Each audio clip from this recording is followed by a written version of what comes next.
It's Friday at 4 p.m., and Sarah just received an anonymous email claiming the portfolio company she's supposed to close on Monday is inflating revenue by 40%.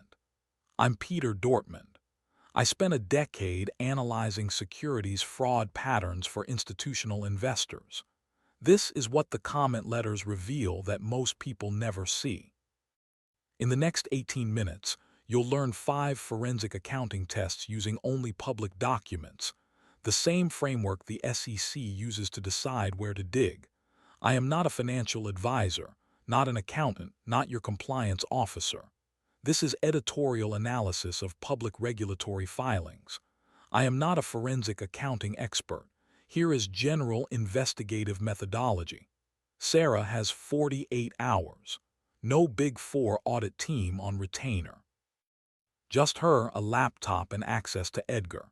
The allegation is specific: revenue inflation through premature recognition on multi-year service contracts. If she escalates and it's wrong, she destroys the relationship with portfolio management. If she ignores it and it's real, she becomes complicit in securities fraud. Look, here's what almost no one understands. The SEC already told you where the bodies are buried. I read 340 comment letters from the Division of Corporation Finance over 3 years. The same questions appear again and again. Revenue recognition under ASC 606. Related party transactions missing disclosure. Non-GAAP reconciliations that don't reconcile. The difference between aggressive accounting and fraud is a line drawn in permanent marker that somehow keeps moving. Audits fail. The PCAOB documents this in inspection reports year after year: deficiencies in revenue recognition testing, related party transaction verification, and management estimate validation. Source: PCAOB firm inspection reports. Take Hertz in 2020. The SEC settled with them for $16 million over accounting errors in depreciation estimates and lease accounting. Source: SEC litigation release 3489839. This wasn't someone embezzling into a Cayman account. This was manipulation of subjective estimates, the kind of thing that stays invisible until a forensic team runs the numbers backward. But there's a protocol. 5 tests that take 90 minutes using only 10K filings and comment letter archives. Beneish built a model in 1999 with 76% accuracy predicting earnings manipulation using 8 financial ratios. Source: Beneish 1999, The Accounting Review. The SEC asks these same questions in their comment letters. We're going to reverse engineer what they're hunting for. Sarah needs to know how to calculate an M-Score, how to spot cash flow divergence from reported earnings, and how to identify red flags in related party footnotes, all before she picks up the phone to call external counsel. The AICPA's auditing standard AUC 240 requires auditors to maintain professional skepticism about 3 specific areas: management override of internal controls, unusual related party transactions, and pressure to meet earnings targets. Source: AICPA AUC Section 240. We're turning that into a checklist anyone with Excel can run. The stakes are binary. Sarah either flags something legitimate and torches a business relationship, or she waves through actual fraud and ends up named in the litigation when it unravels. The framework I'm about to show eliminates the guesswork. Test 1. The Beneish M-Score. This is the backbone. 8 financial ratios: Days Sales and Receivables Index, Gross Margin Index, Asset Quality Index, Sales Growth Index, Depreciation Index, Sales General and Administrative Expenses Index, Leverage Index, and Total Accruals to Total Assets. The formula outputs a single number. If the M-Score exceeds -2.22, the company shows elevated probability of earnings manipulation. Source: Beneish 1999, The Accounting Review. You don't need a PhD. You need a 10K and a spreadsheet. Days sales in receivables index measures whether receivables are growing faster than revenue if customers are buying on paper but not paying in cash. Gross margin index tracks whether margins are improving in ways that don't match industry trends. Asset quality index looks at the proportion of soft assets, intangibles, deferred charges, that are easier to inflate than hard PPE. Sales growth index is simple, year-over-year revenue growth. Depreciation index compares depreciation rates period over period. Slowing depreciation artificially boosts earnings. SG&A index measures whether operating expenses are rising slower than revenue. Sounds good until you realize it's often because costs are being capitalized instead of expensed. Leverage index is total debt to total assets. Total accruals compares earnings to cash flow. High accruals mean earnings aren't turning into money. Free Excel templates exist. The Beneish model is public domain. You pull the numbers from the 10K, plug them into the 8 ratio formulas, and the M-score spits out. Above -2.22, flag it. Doesn't mean fraud. Means elevated risk requiring deeper investigation. Sarah pulls the target company's last 4 10Ks. She builds the spreadsheet. Takes her 20 minutes. The M-score comes back at -1.85. That's above the threshold, not proof. But probability just shifted. Test 2, Revenue Quality Analysis. This is where the SEC's comment letters spend half their time. Wait, let me back up. Days sales outstanding measures how long it takes to collect cash after booking revenue. If DSO is climbing while revenue is growing, customers aren't actually paying. Or the revenue isn't real. Unbilled receivables is another vector. Revenue recognized before the company has even invoiced the customer. ASC 606 governs revenue recognition timing, and it's where the SEC Division of Corporation Finance flags the most issues. Source: SEC Division of Corporation Finance Comment Letter Archive. The pattern the SEC hunts: revenue that jumps in Q4 to hit guidance, with a corresponding spike in receivables that don't convert to cash until Q2 of the following year or never. That's channel stuffing or premature recognition. Both are fraudulent if intentional. Sarah calculates DSO for the target company, receivables divided by revenue per day. Year 1, 45 days. Year 2, 52 days. Year 3, 68 days. Revenue grew 30% compounded, but customers are taking 50% longer to pay. If the business model didn't change, same customer base, same contract terms, this is a red flag. She documents it with page numbers from the 10K footnotes.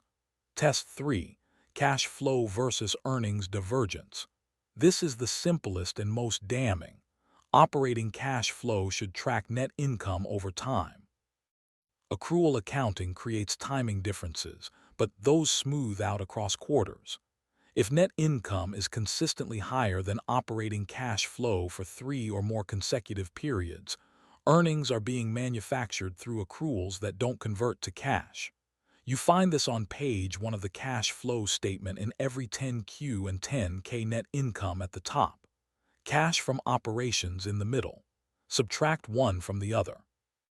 If the gap is widening, the company is reporting profits that aren't turning into money.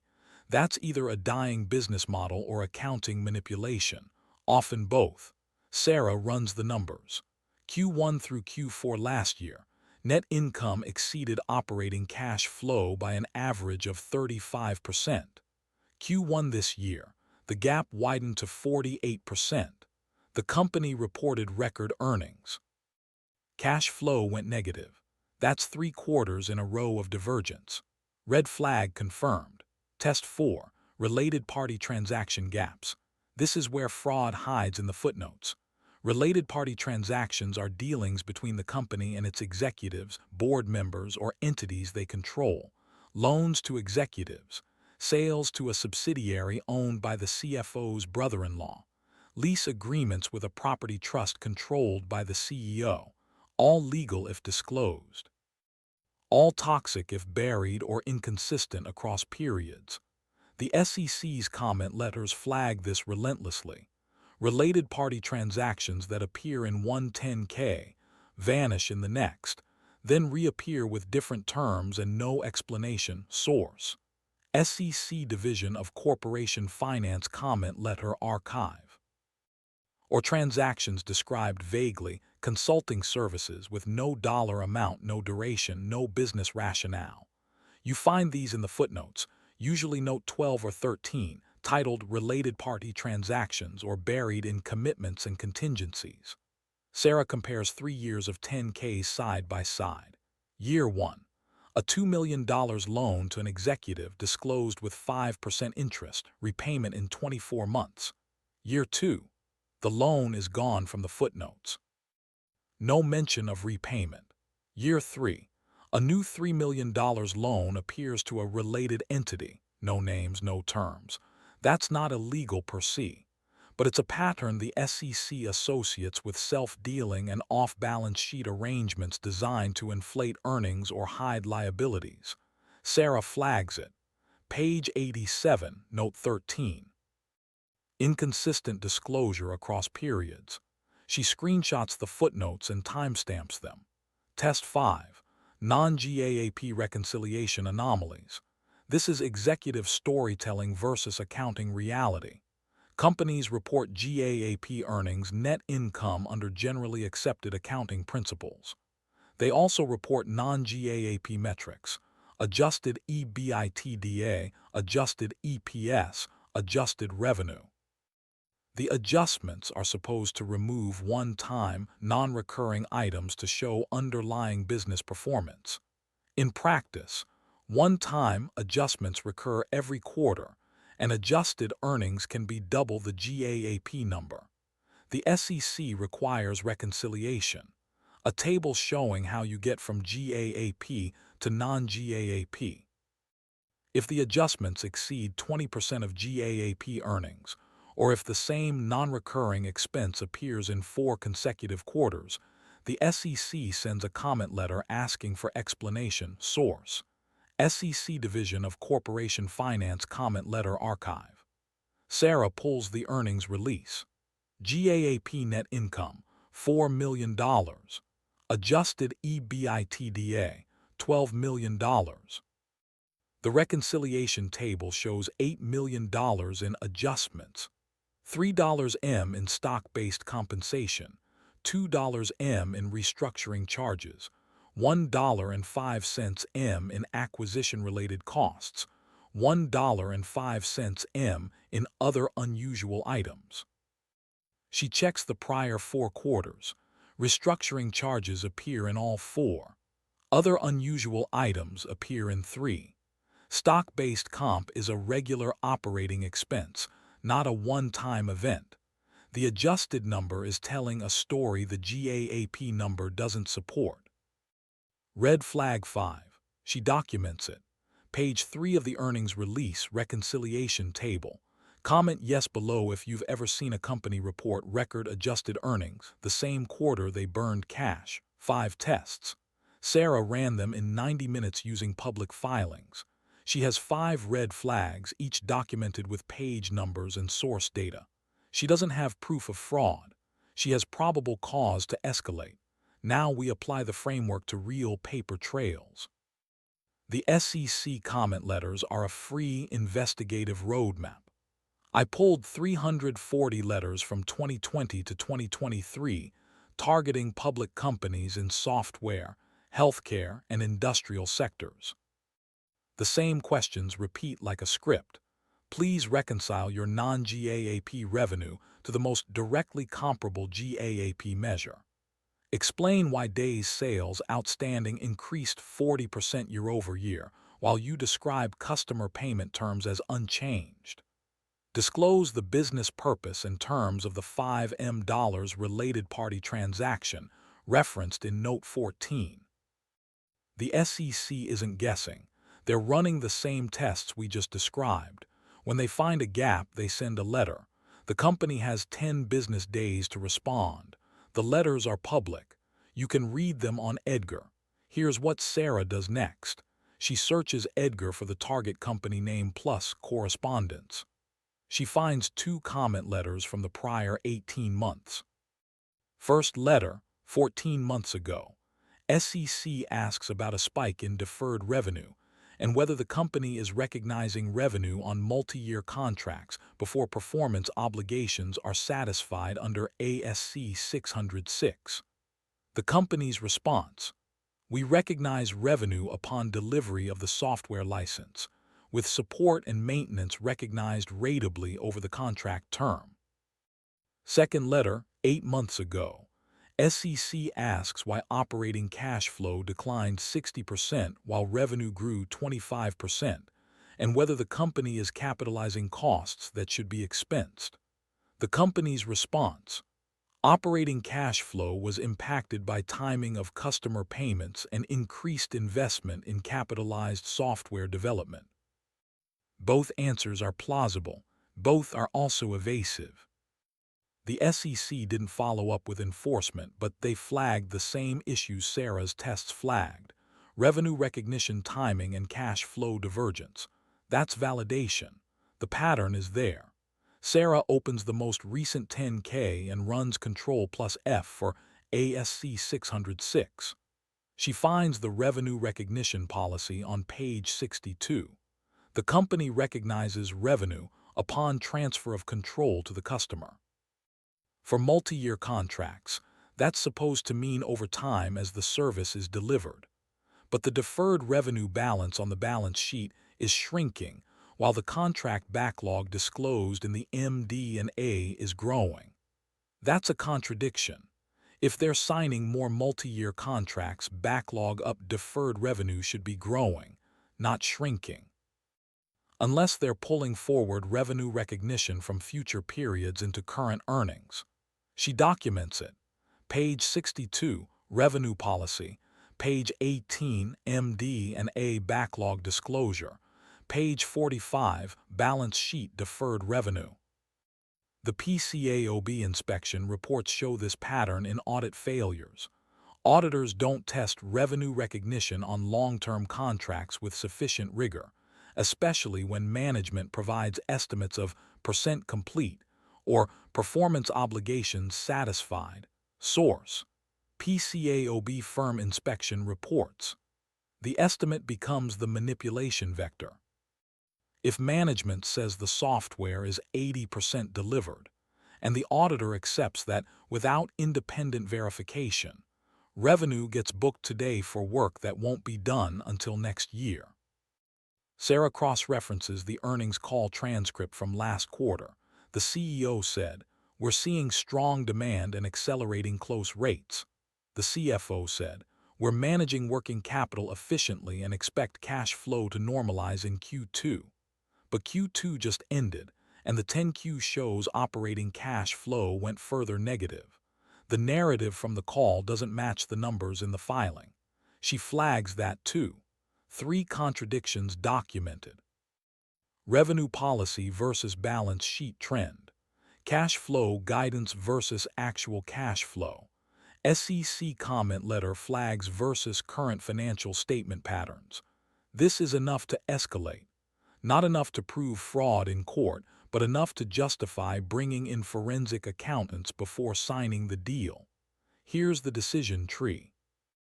If you have 3 or more red flags from the 5 tests: M-Score above threshold, DSO spiking, cash flow diverging, related party gaps, or non-GAAP anomalies, you escalate.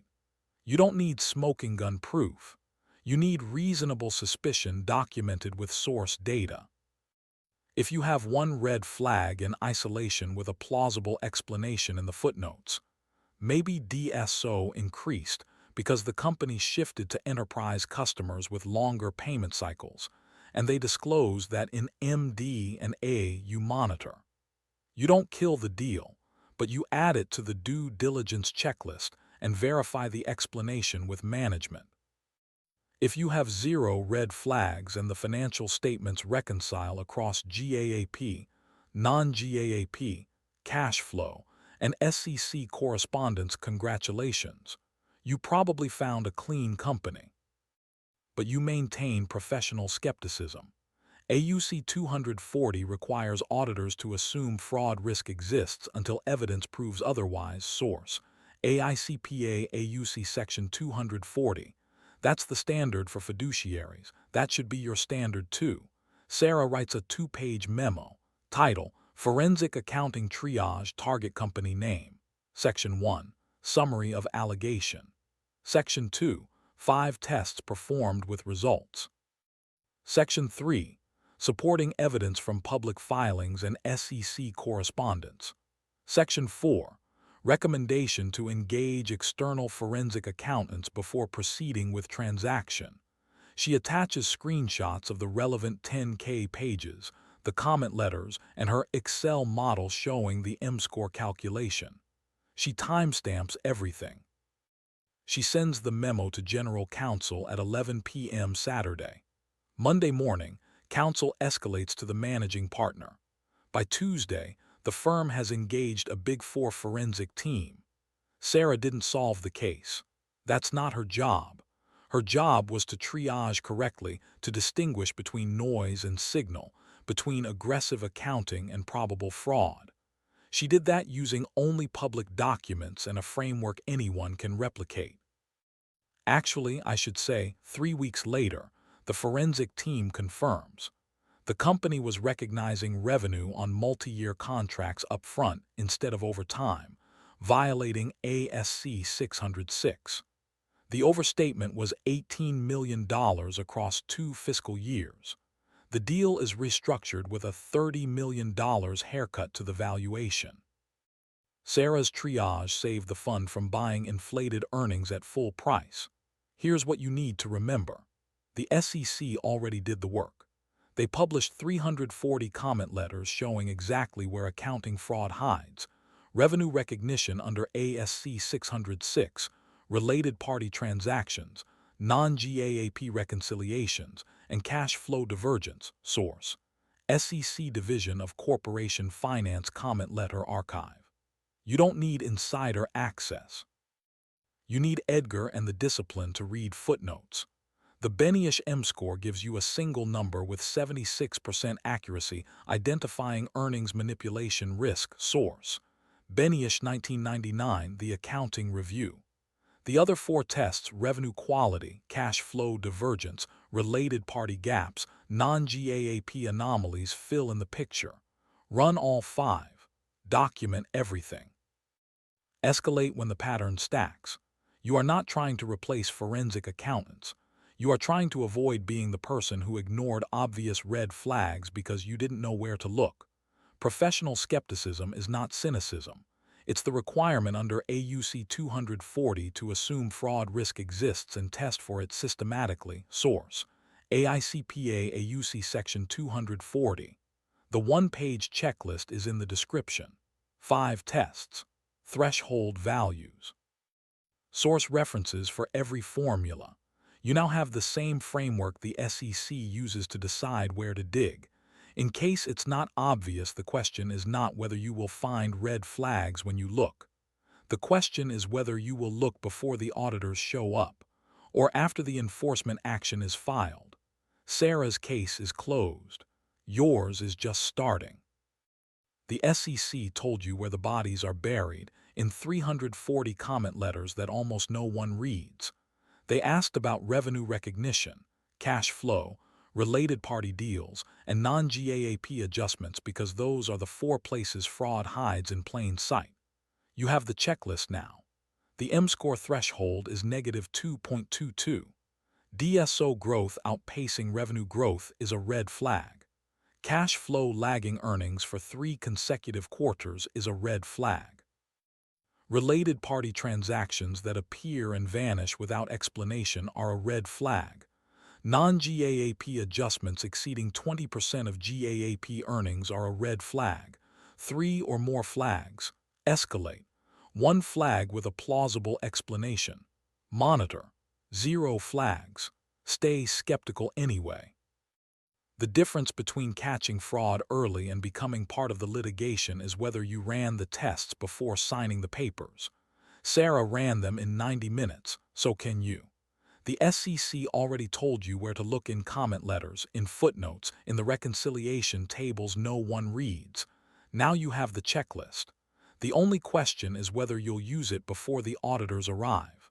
Or after. Eco end.